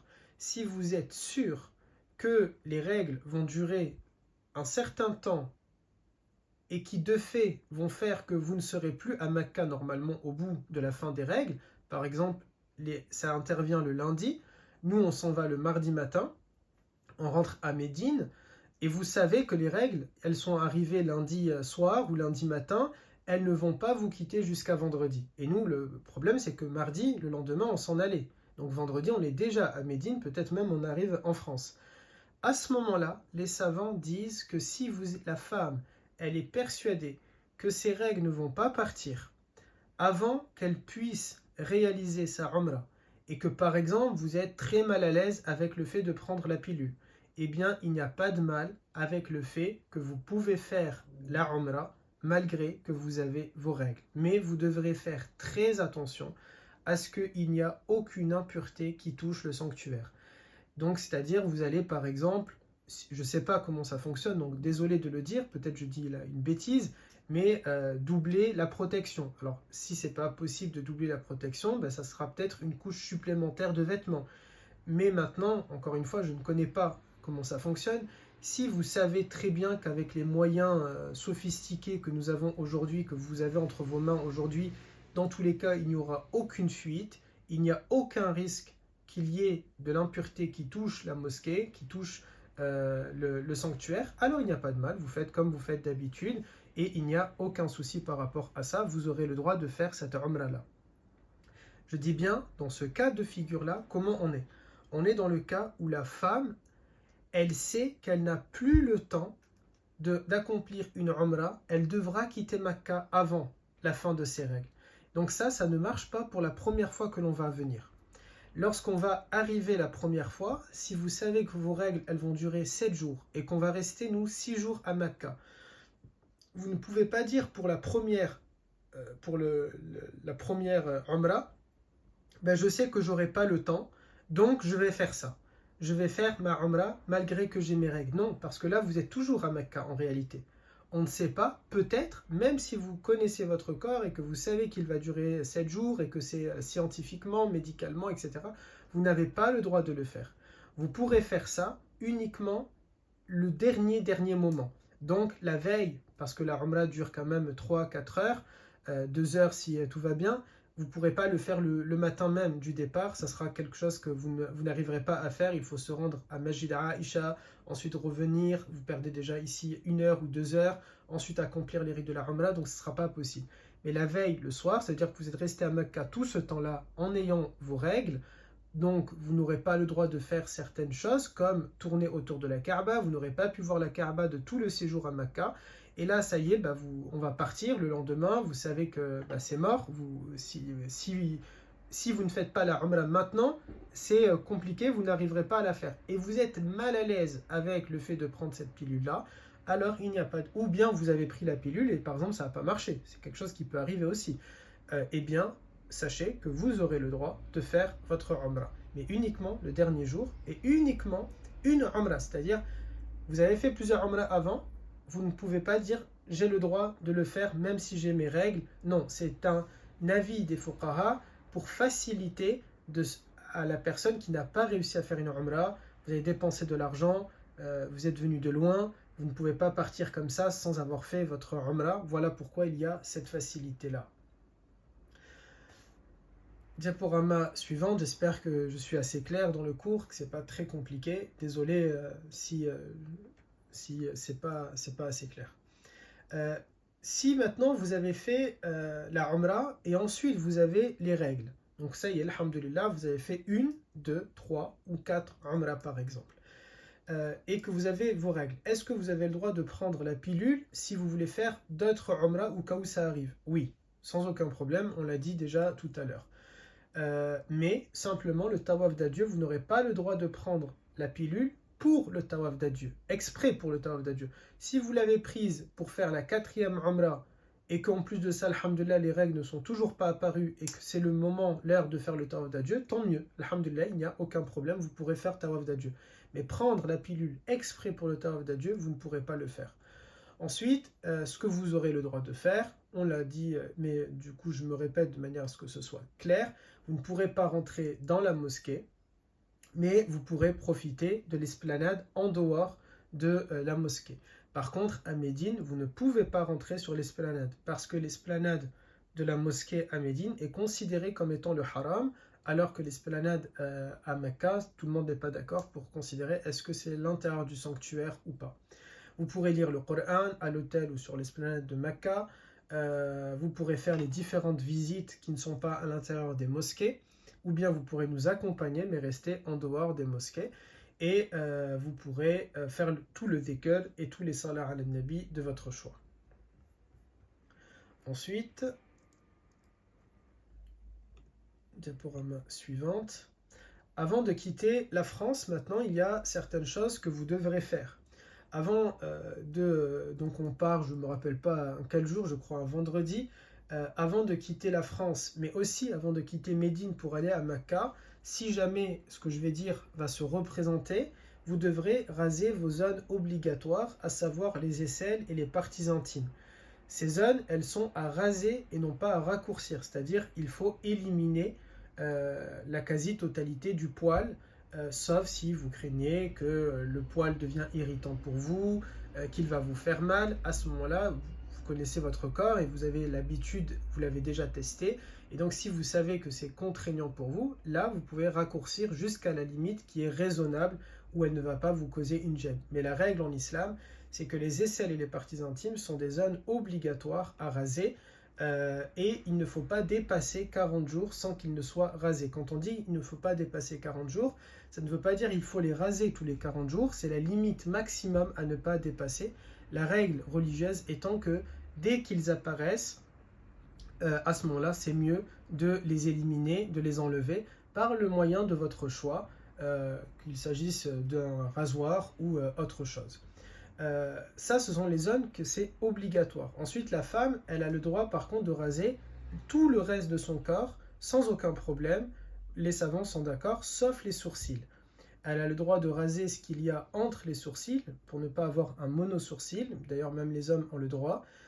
Mais à part les sourcils, elle peut raser tout le reste de son corps. Mais qu'est-ce qui est obligatoire? Les aisselles et les parties intimes. C'est quelque chose que vous devrez donc faire avant de quitter la France. Vous n'êtes pas obligé de le faire le jour même, la veille, c'est à vous de décider. Il n'y a aucun problème même à le faire 3 jours avant, 4 jours avant. Si vous savez, c'est vous qui connaissez la repousse, et vous savez même que la repousse, elle ne sera pas importante une fois que vous êtes à Médine, il n'y a aucun problème.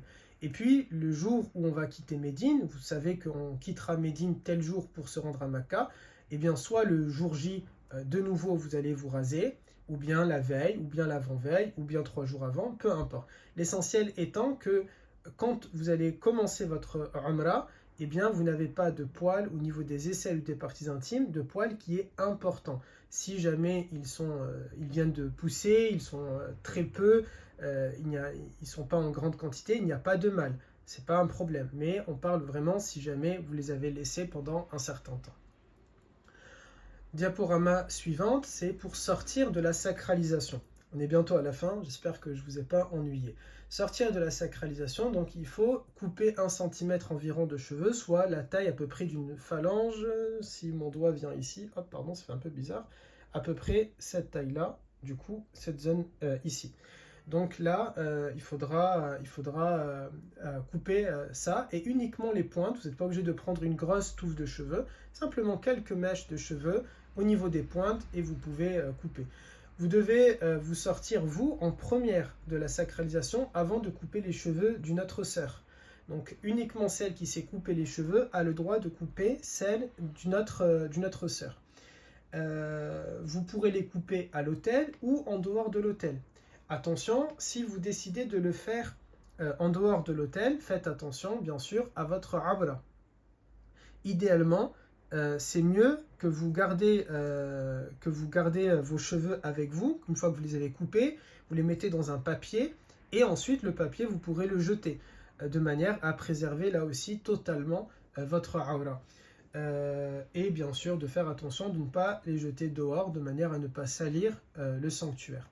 Un mahram a le droit de vous couper les cheveux sans aucun problème, c'est-à-dire, on l'avait vu en cours, votre mari n'est pas votre mahram, il faut savoir, votre mari n'est pas votre mahram, mais il a le droit de vous couper les cheveux. Donc j'aurais dû plutôt dire, les mahrams et le mari ont le droit de couper les cheveux de la sœur, et à ce moment-là, donc votre fils, votre frère, votre père, par exemple, ont le droit de vous couper vos cheveux. Mais je pense que c'est mieux si vous le faites vous-même, parce que ça reste au moins, vous êtes contente de l'avoir fait, c'est symbolique que de vous le faire, ou bien que ce soit l'une des sœurs du groupe qui vous le fait. Une mère qui le fait à sa fille, c'est à mon avis personnel. Je trouve qu'une maman qui le fait à sa fille, c'est toujours plus joli, ou une fille qui le fait à sa mère, c'est joli. Mais une copine qui le fait à sa copine, peut-être que c'est joli, je ne sais pas, c'est à vous de décider. Je vois pas quelque chose de beau ou d'incroyable dans ça. Une sœur qui le fait à sa sœur, vous voyez, il y a un lien. Je trouve que ça peut être sympa, mais bien sûr, c'est à vous de décider.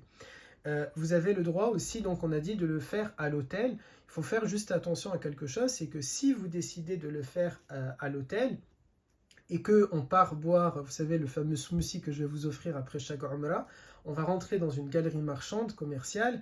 Là, vous aurez beaucoup de parfumerie qui aiment bien vous parfumer.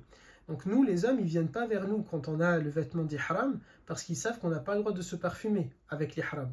Par contre, vous les femmes, comme vous êtes habillées de manière normale, civile, ils ne savent pas, est-ce que vous êtes en sacralisation ou pas en sacralisation. Il se peut, je l'ai déjà constaté et vu, ce sont des commerciaux, ils veulent absolument vendre leurs produits, donc ils peuvent venir et vraiment insister véhément auprès de vous pour pour vous parfumer.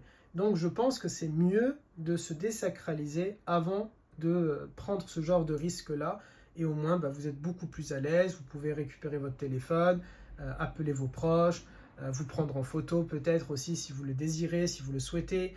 Ça peut être justement là l'occasion pour une épouse d'être un peu plus proche de son mari, de partager ce genre de moments plus facilement que si vous étiez en état de sacralisation. La diapo suivante. Il y a plusieurs choses pour lesquelles vous devez faire attention. Je vous rassure, il ne reste qu'une seule diapo après celle-ci. Plusieurs choses que vous devez faire attention lorsque vous serez sur place. Tout d'abord, les mains qui se dandinent. Alors rassurez-vous, je ne dis pas ça parce que vous êtes des femmes, je le dis aussi aux garçons. Les hommes auront aussi un cours et quasiment la même chose, mais avec des éléments plutôt masculins.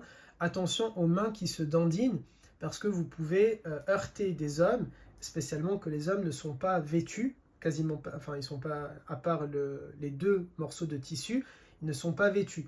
Et donc, vous risquez de toucher des formes et cela peut vous choquer, vous mettre mal à l'aise, ça peut risquer peut-être une pensée, cela peut risquer votre état de sacralisation.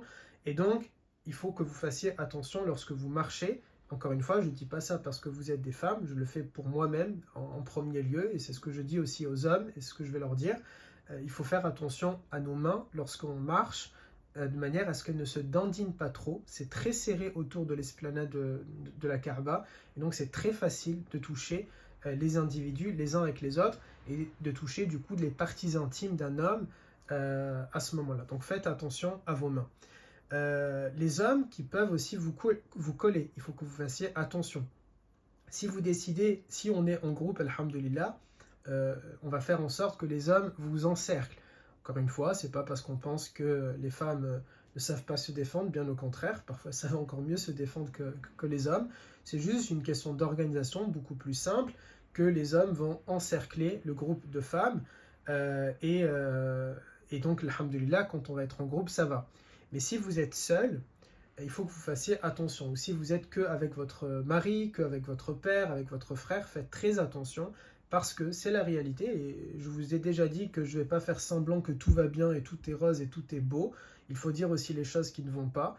Il y a des hommes pervers qui sont autour de la Kaaba, ça existe. Et au contraire, même certains, c'est le rêve d'être là-bas puisque c'est très compact, très serré.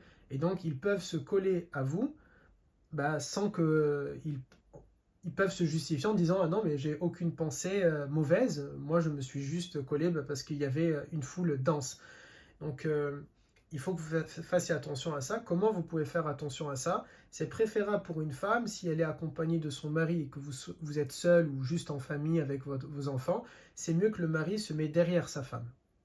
De manière, il met sa femme devant, parce que elle, du coup, s'il y a un homme devant elle, elle peut mettre son bras de sorte comme ça, hop, vous voyez, avec sa main par exemple, ou son bras, pour un peu, moi je fais, en tout cas quand j'avance, je fais de cette manière-là, je vous le remontrerai en cours comment je fais, mais de manière un peu poussée, ou bien avec le poing, vous voyez, de cette manière-là, avancer un peu comme ça, sans donner bien sûr de coups de poing, mais juste avancer de sorte que s'il y a quelqu'un qui est juste là, bien vous voyez, ça va un peu se toucher, donc ils vont comprendre soit de se décaler, soit d'avancer un peu plus vite.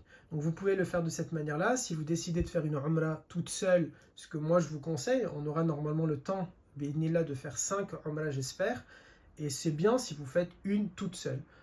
Comme les hommes, ça sera bien s'ils en font une tout seul, pour vivre ce moment-là tout seul avec Allah Azza wa Jal.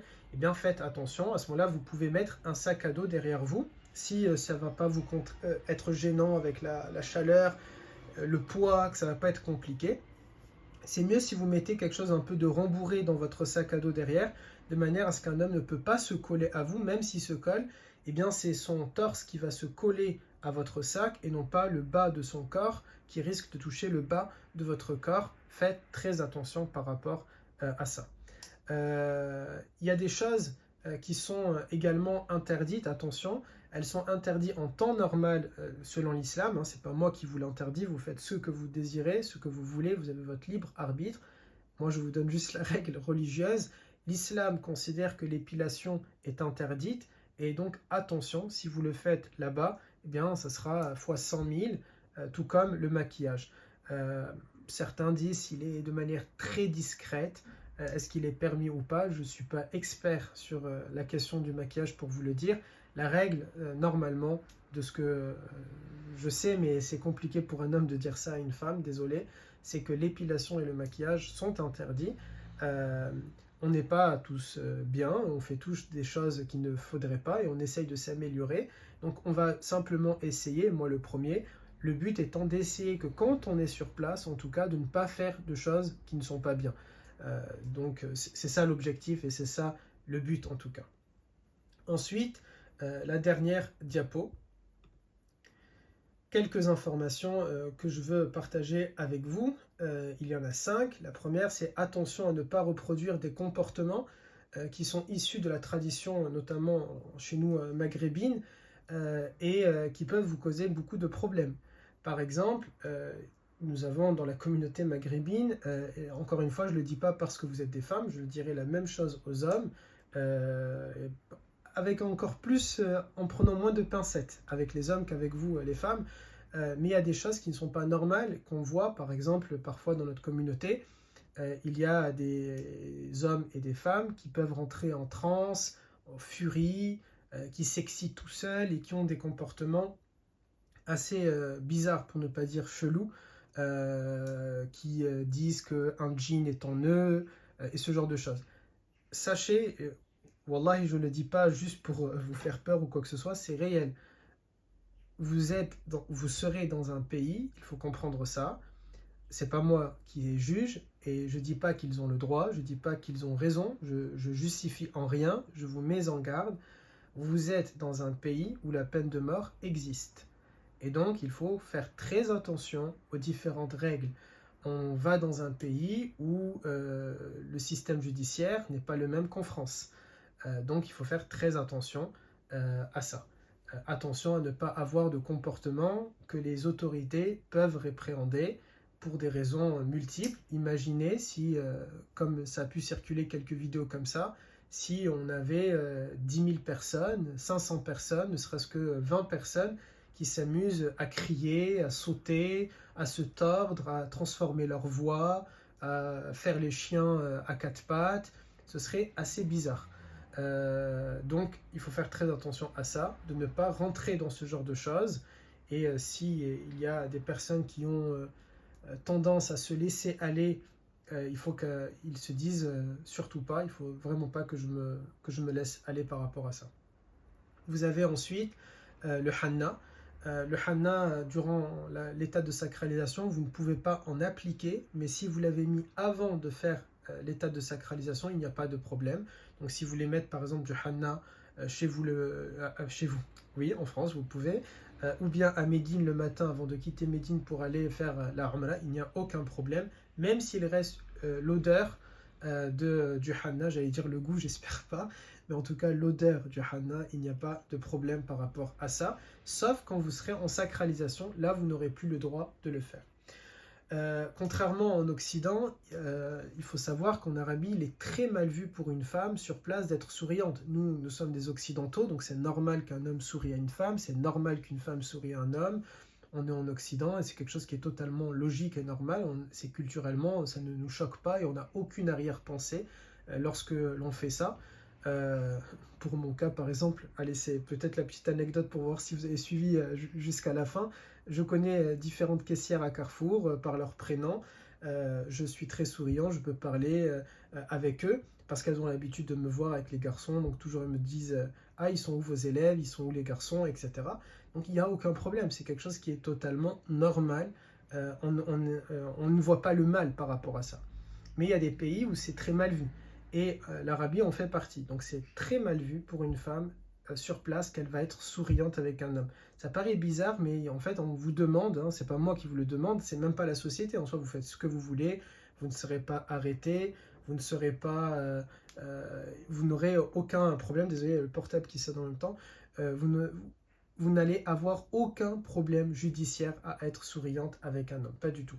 Mais c'est très mal vu, c'est-à-dire on va considérer, la société, les normes sociétales vont faire que on ne va pas considérer que vous êtes quelqu'un de très bien. Vous allez voir par contre, il va y avoir des femmes qui peuvent être souriantes, les femmes qui travaillent dans un hôtel, à la réception, oui, mais on va dire la norme chez eux veut que oui, mais l'inverse n'est pas réel et n'est pas vrai. Le personnel de nettoyage, il est entièrement masculin en Arabie. Il n'y a pas de femmes qui travaillent dans le nettoyage, et donc faites donc attention à vos affaires, notamment les affaires qui sont pudiques. Par exemple, vos sous-vêtements, vos serviettes hygiéniques, la lingerie. Alors, il n'y aura pas de vol, vous inquiétez pas. On va dans des hôtels qui sont sécurisés, qui sont très bien notés, où le personnel est ultra surveillé. Donc, il n'y a pas de vol, il n'y aura rien de bizarre. Mais pour des raisons pudiques, moi, c'est ce que je dis toujours aux garçons, hein, c'est quelque chose qui s'applique aussi aux hommes. On ne laisse pas nos sous-vêtements traîner, c'est mieux pour vous. Au cas où, on ne sait jamais, le risque zéro n'existe pas. Il peut y avoir toujours un pervers. C'est quelque chose qui peut exister. Alors aussi, les femmes en Arabie, souvent vous allez les voir, elles bloquent les gens pour monter dans un ascenseur. Elles ne veulent pas qu'il y ait des hommes avec eux dans un ascenseur. Vous n'avez pas besoin de reproduire ça. Il n'y a pas de mal à ce que vous soyez dans un ascenseur et qu'il y ait des hommes qui montent. Vous avez totalement le droit de le faire, mais ça peut vous surprendre et du coup, vous pourriez reproduire cette chose-là et vous allez voir, il y a même des hommes, du coup, ils auront peur de vous. Si vous êtes dans un ascenseur, ils n'oseront pas du coup monter, ça peut arriver. Bon, c'est quelque chose voilà, qui peut se passer et qui peut arriver. Ah pardon, je vous ai dit il y avait 5 informations, je vois que j'en ai noté un peu plus. Il se peut que vous soyez aussi amené à prier à côté d'un homme à Mecca, c'est permis, mais idéalement les savants recommandent que la femme elle reste entre femmes ou de placer un mahram à sa droite ou à sa gauche de manière à éviter ça. Faites attention également à la abaya, elle est très utile la abaya, c'est à vous de décider bien sûr les vêtements de votre choix, mais la abaya elle est très utile parce que c'est facile, c'est ample pour faire nos ablutions comme pour nous les hommes le qamis, mais attention à ce qu'elle ne traîne pas énormément, sinon on risque de marcher sur la abaya, notamment entre Safa et Marwa ou autour de la Kaaba. Pendant les rites de la Umrah, il ne vous est pas permis de tenir la main de votre mari, et durant tout le temps de la sacralisation, techniquement vous pouvez le faire, mais il y a un risque. Si votre mari a une pulsion à cause de cela, le pauvre, sa Umrah ne marche pas, ou si vous en avez une, votre Umrah est invalidée ici, vous devrez retourner au Miqat à Médine pour revenir, et donc c'est préférable de ne pas réaliser ce genre de choses. Concernant votre voile, pareil, c'est bizarre pour un homme de dire ça, donc c'est à vous de décider comment vous souhaitez le mettre, mais il faut savoir que la hamta, le morceau de tissu que l'on met en bas du voile, peut s'avérer être utile pour vous si vous craignez que votre hijab ne s'en va et que votre aura ne soit exposée. Ensuite, il y a le cas de la veuve, la femme qui perd son mari et qui est en période de idda, c'est-à-dire de veuvage. La règle quand on perd son mari, c'est 4 mois et 10 jours. Qu'est-ce qu'elle peut faire? Alors, la règle, c'est que la femme qui est durant la idda, elle doit se plonger énormément dans les ibadah. Elle doit énormément se plonger dans les adorations parce que ça va l'aider dans son deuil. Est-ce qu'elle peut partir? Ba'desha, je le souhaite à aucune d'entre vous, mais il y a parmi vous des femmes qui sont mariées. Et donc peut-être que leur mari, Ba'desha, va décéder avant que l'on se rende en Umrah. Qu'est-ce qu'elle va faire? Si elle a la possibilité, les savants disent qu'il est préférable pour elle de retarder son voyage pour elle jusqu'à après la Idda si son mari il est décédé avant. Bi'idnillah, que Dieu nous préserve de cela, mais si ça doit arriver, sachez que je prends en charge votre voyage et donc il n'y a pas de surcoût pour vous, ne vous inquiétez pas par rapport à ça. Si cela se passe durant le voyage, alors les savants disent que c'est préférable de continuer. Du coup, je vais mettre une petite note d'humour, mais pour ne pas plomber l'ambiance, si ça arrive, je ne vous paye pas le billet retour d'urgence à ce moment-là. Une femme, elle peut faire la Umrah pour un homme et vice-versa, ce qu'on appelle l'Umrah al-Badal. Donc l'une d'entre vous peut faire une Umrah pour son neveu, pour un frère, pour un beau-frère même. C'est pas obligé que ce soit quelqu'un qui est mahram. Vous avez le droit de faire une Umrah pour qui que ce soit que vous le désirez, une Umrah pour quelqu'un qui est décédé. Même si c'est un homme. Attention à ne pas avoir aussi de collants ou de chaussettes qui vont glisser sur le carrelage, parce que le carrelage il glisse, même au niveau des claquettes, mais les claquettes on en reparlera, parce que ça c'est pas très grave d'en parler, que vous soyez hommes et femmes mélangés dans les cours, mais attention à vos collants, vos chaussettes, ça peut glisser, je pense que je le redirai dans l'un des cours, ce serait dommage qu'il arrive, Ba'deshal, comment on appelle ça, que quelqu'un glisse. Il n'y a rien qui interdit à la femme de courir au niveau des lumières vertes lorsqu'on se rend entre Safa et Marwa, mais sachez que ça ne fait pas partie de la tradition. Donc vous allez voir des femmes courir, elles ne viennent pas d'invalider la Umrah, leur Umrah est valide, la Umrah n'a pas perdu en récompense, mais ça ne fait pas partie de la tradition musulmane. Ça ne fait pas partie de notre tradition, aucune des compagnonnes n'a couru dans cet endroit-là, et donc même si vous nous voyez nous courir les hommes, il est préférable, mais je ne vous impose rien, vous êtes libre, vous avez votre libre arbitre, il est préférable pour vous de ne pas le faire selon ce que la norme islamique dit, mais ensuite vous êtes libre. Et puis voilà. Voilà pour ce cours-là concernant différentes règles pour la femme, j'espère que ça a été clair.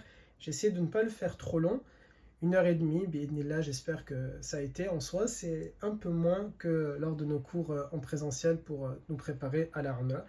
بارك الله فيكم والسلام عليكم ورحمة الله سبحانك اللهم وبحمدك نشهد أن لا إله إلا أنت نستغفرك ونتوب إليك سبحان ربك رب العزة عما يصفون وسلام على المرسلين والحمد لله رب العالمين